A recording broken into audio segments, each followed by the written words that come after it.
А после сильного ураганного ветра погода нам преподнесла снежку.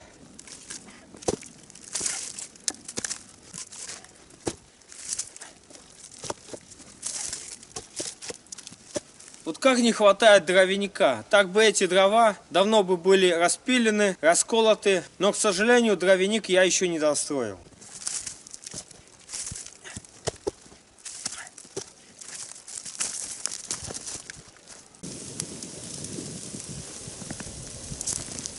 Так что сейчас будет пионерский костер.